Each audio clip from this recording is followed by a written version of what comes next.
आइए मित्रों, हमारे YouTube चैनल स्वाध्याय में आपका हार्दिक स्वागत, अभिनंदन। आज हम आपके लिए लेकर आए हैं सत्य बोलो नामक छोटी, रोचक और सरल भाषा की कहानी, जिससे मनोरंजन के साथ विविध विषयों की जानकारी बढ़ती हो तथा जीवन को पवित्र बनाने की प्रेरणा मिलती हो। अगर आपने हमारे चैनल को लाइक और सब्सक्राइब नहीं किया है तो आपसे निवेदन है, कृपया चैनल को लाइक और सब्सक्राइब अवश्य करें। सत्य बोलो। एक डाकू था, डाके डालता, लोगों को मारता और उनके रुपए, बर्तन, कपड़े, गहने लेकर चंपत हो जाता। पता नहीं कितने लोगों को उसने मारा, पता नहीं कितने पाप किए। एक स्थान पर कथा हो रही थी, कोई साधु कथा कह रहे थे, बड़े बड़े लोग आए थे, डाकू भी गया। उसने सोचा कथा समाप्त होने पर रात्रि हो जाएगी, कथा में से जो बड़े आदमी घर लौटेंगे उनमें से किसी को मौका देखकर लूट लूंगा। कोई कैसा भी हो, वह जैसे समाज में जाता है उस समाज का प्रभाव उस पर अवश्य पड़ता है। भगवान की कथा और सत्संग, कथा और सत्संग में थोड़ी देर बैठने या वहां कुछ देर को किसी दूसरे बहाने से जाने में भी लाभ ही होता है। उस कथा सत्संग का मन पर कुछ न कुछ प्रभाव अवश्य पड़ता है। कथा सुनकर उसको लगा कि साधु तो बड़े अच्छे हैं।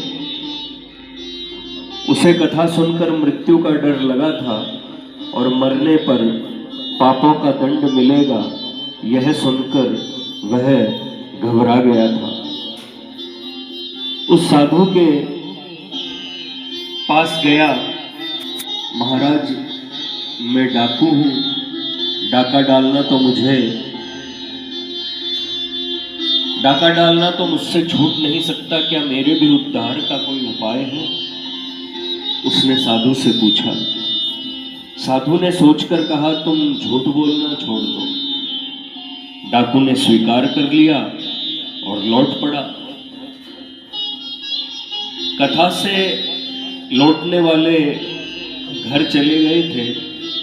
डाकू ने राजा के घर डाका डालने का निश्चय किया। वह राजमहल की ओर चला। पहरेदार ने पूछा, कौन है? झूठ तो छोड़ ही चुका था। डाकू ने कहा, डाकू। पहरेदार ने समझा कोई राजमहल का आदमी है, पूछने से प्रसन्न हो रहा है। उसने रास्ता छोड़ दिया और कहा, भाई मैं पूछ रहा था, नाराज क्यों होते हो? जाओ। वह भीतर चला गया और खूब बड़ा संदूक सिर पर लेकर निकला। पहरेदार ने पूछा, क्या ले जा रहे हो? उसने कहा, जवाहरात का संदूक। पहरेदार ने पूछा, किससे पूछ कर ले जाते हो? डाकू को झूठ बोलना नहीं था, उसने सत्य बोलने का प्रभाव भी देख लिया था।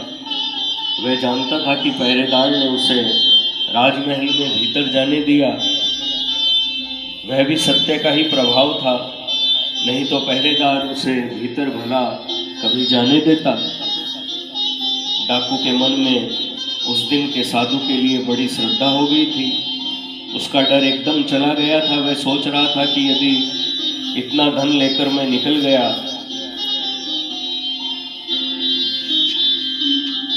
और पकड़ा न गया तो फिर आगे कभी डाका नहीं डालूंगा। उसे अब अपना डाका डालने का काम अच्छा नहीं लगता था। वह पहरेदार से जरा भी झिझक कर नहीं, उसे तो सत्य का भरोसा हो गया था। उसने कहा, डाका डाल कर ले जा रहा हूं। पहरेदार ने समझा कोई साधारण वस्तु है और यह बहुत चिढ़ने वाला जान पड़ता है। उसने डाकू को जाने दिया। प्रातः राजमहल में तहलका मचा, जवाहरात की पेटी नहीं थी। पहरेदार से पता लगने पर राजा ने डाकू को ढूंढ कर बुलवाया। डाकू के सत्य बोलने से राजा बहुत प्रसन्न हुआ। उसने उसे अपने महल का प्रधान रक्षक बना दिया। अब डाकू को रुपयों के लिए डकैती करने की आवश्यकता ही नहीं रही। उसने सबसे बड़ा पाप असत्य छोड़ा तो दूसरे पाप अपने आप छूट गए। नहीं असत्य सम पातक पुंजा। मित्रों, यह थी सत्य बोलो नामक छोटी सी कहानी। अगर आपको हमारा चैनल पसंद आए तो उसे लाइक और सब्सक्राइब अवश्य करें। धन्यवाद।